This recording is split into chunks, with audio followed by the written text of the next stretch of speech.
walls were cold. My palms pressed flat against them, searching for air like it was hiding somewhere between the cracks.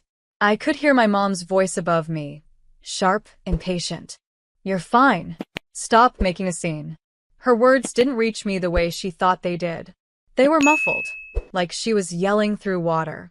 I tried to respond, but my chest wouldn't open. Every inhale felt like a thief breaking in and taking half before leaving. From the other side of the counter, my sister laughed, the sound thin and cruel. "She's being dramatic again," she said. "She's always like this when she wants attention." Attention? I wanted air. My vision tightened, edges turning black. The room tilted like the floor was sliding away from me. Somewhere, a door opened. Boots on tile. A low voice, male. "EMT here. Where's the patient?" He crouched beside me, gloved hands lifting my chin gently. His eyes flicked to my lips. I didn't understand the look that passed over his face until he squeezed his radio. "Dispatch, we're gonna need police backup." Quietly. "Why police? Why now?" I tried to ask, but no sound came out, just a wheeze that scared even me. And then, for the first time since I hit the kitchen floor, my mother's voice broke. "What are you talking about? She's fine." The EMT cut her off, his voice calm but razor-sharp. "She's not fine, and I think we both know why." The siren outside didn't wail. It purred low, almost hidden. Through the corner of my dimming vision, I saw the faint strobe of blue and red lights bouncing off the window. The EMT had placed an oxygen mask over my face by then. The first rush of air hit like a wave, burning its way into my lungs before settling in my chest. My hands trembled as I held onto it, as if it could disappear any second. "Pulse ox is low, oxygen improving," he muttered into his radio. But then, leaning closer, his tone changed, almost too soft for the room to hear. "Stay with me. We're not letting this get covered up." Covered up. The words buzzed in my head, jagged and loud. From behind him, my mom paced. "She's fine. She's just overreacting," she said, her voice brittle now like glass about to crack. The EMT didn't look at her. Instead, he turned to the officer who'd just stepped in. Uniform neat, eyes scanning the kitchen like he was reading a crime scene. "Ma'am, we'll need you to step into the other room," the officer said to my mother. My sister's smirk faltered. "Wait, this is ridiculous. She's just being—" "Ma'am," the officer repeated, sharper this time, "now." They didn't see me watching, my breathing still ragged under the mask. They didn't see the way the EMT slipped a small evidence bag into the officer's hand, something he'd picked up from the floor near my spilled water glass. The officer glanced inside, then his jaw tightened. He whispered something I couldn't hear, but the EMT's answering nod told me one thing: this wasn't an accident. And for the first time, a cold realization wrapped itself around me, tighter than the panic ever had. I wasn't just fighting to breathe, I was fighting to stay alive. The ride to the hospital was a blur of white ceilings and muffled voices. Every bump in the road rattled my ribs. Every whisper between the EMT and the officer in the front seat made my stomach churn. When we arrived, the EMT wheeled me straight past the waiting area, his pace quick, urgent. The officer stayed close behind, his hand resting lightly on his holster, as if he wasn't sure what we'd walk into next. In the exam room, a nurse drew blood, while another attached monitors to my chest. My oxygen mask hissed softly, but underneath it, I could taste something strange, metallic, bitter. The doctor came in minutes later, flipping through my chart. His eyes scanned the numbers on the screen, then flicked up to meet mine.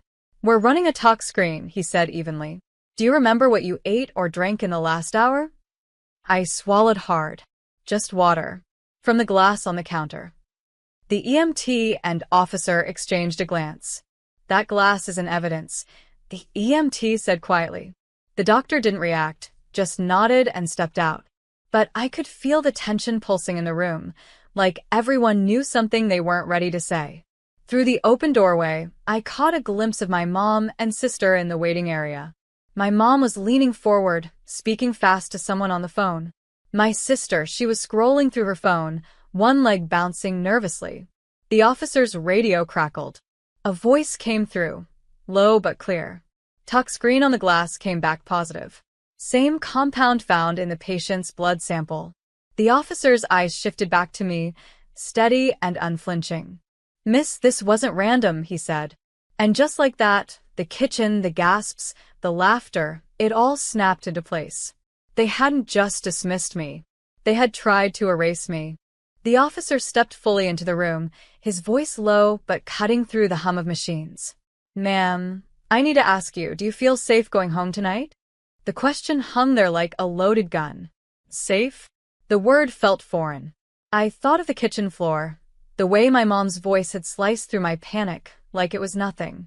Of my sister's smirk, that small, satisfied curl at the corner of her mouth. Of the bitter taste that still clung to the back of my throat. My silence must have been enough of an answer, because he continued, "We're going to keep you here for observation. I've requested protective detail." Protective detail. For me. Because of them.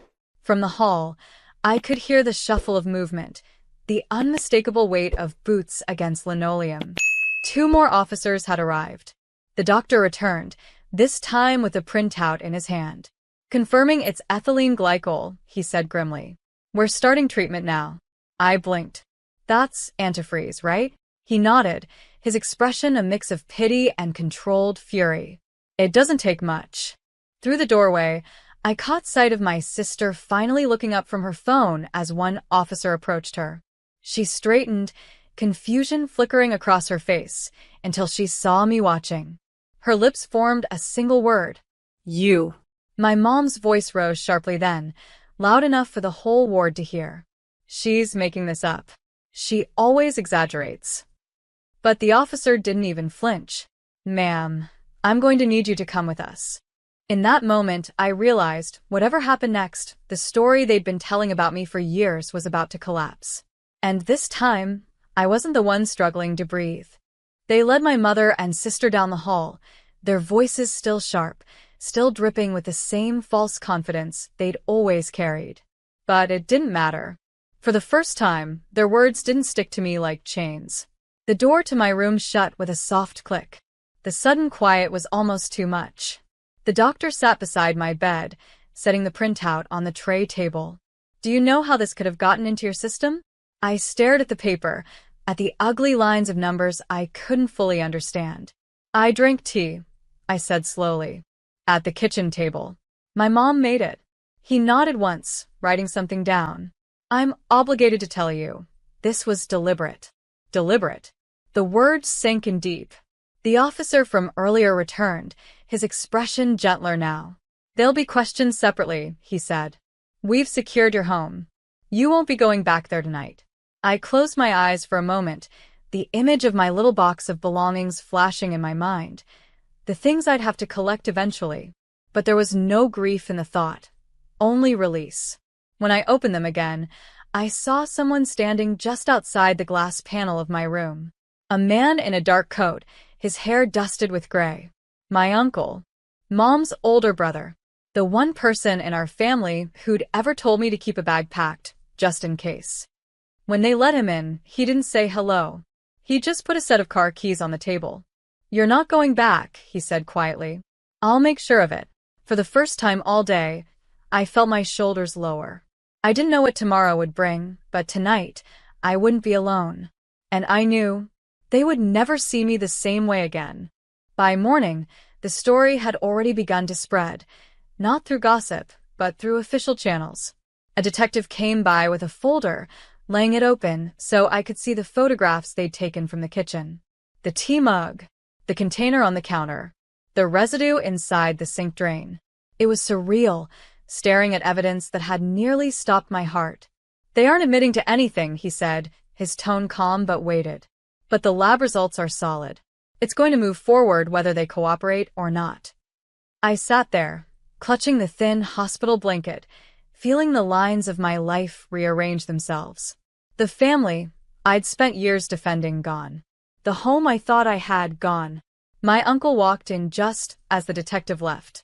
He was carrying a bag, heavy with the sound of zippers and metal. "Everything you need to get started," he said simply. When I opened it, I saw clothes, a prepaid phone, and a neatly folded sheet of paper. It was a lease agreement. Signed. Paid in full for 6 months. You don't have to thank me, he said. Just promise me you won't go back there. That promise felt like the only thing I could keep. Later, when I stood at the hospital's glass doors with my bag over my shoulder, the air felt different. Lighter, colder, but clean. My uncle's car was waiting at the curb, but across the street, 2 familiar figures stood behind the yellow police tape that now wrapped around my childhood home. My mother's arms were crossed. My sister's eyes were red, not from guilt, but from rage. I didn't wave. I didn't speak. I simply turned away, letting the door close behind me. The new apartment was small, barely big enough for a bed, a table, and a single chair, but it was mine. No echoes of slammed doors. No footsteps creeping up behind me. Just silence, the good kind. For the first week, I didn't leave much. Not out of fear, but because I was learning how to breathe without waiting for permission. Then the calls started. Unknown numbers. Voicemails from blocked IDs. My sister's voice would come through, dripping venom. You've ruined everything. Mom's a wreck. I hope you're happy. Then my mother, pretending at softness. Come home and we'll talk. You're making this worse than it is. Worse? They had almost buried me. The detective had warned me this would happen, that the moment consequences touched them, they'd rewrite the story, paint themselves as the victims. But I didn't expect the next message. It wasn't a call. It was a video. The screen lit up with footage of my old bedroom. Every drawer pulled out. Every wall stripped bare. My books, my photographs, my clothes gone. And then, my sister's face appeared on screen. Consider this your final wake-up call, she sneered, before shutting the camera off. I should have felt rage. But instead, I smiled.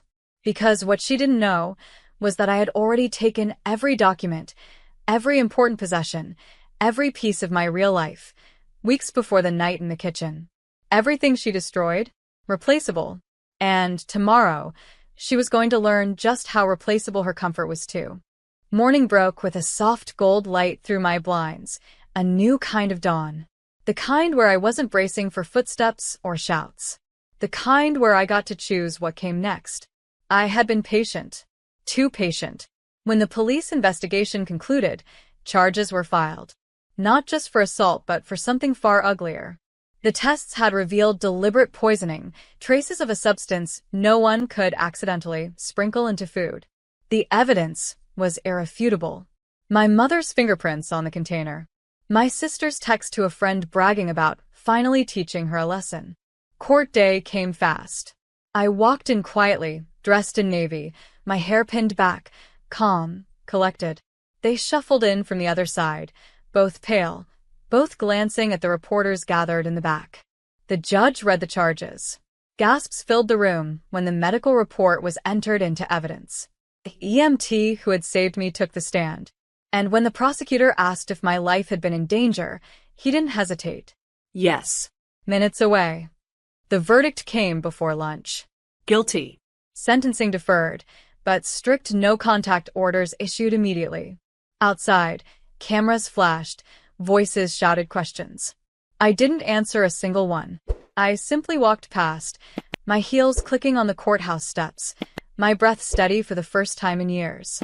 Later that night, I made one call, not to gloat, not to argue, just to leave a single sentence on my sister's voicemail.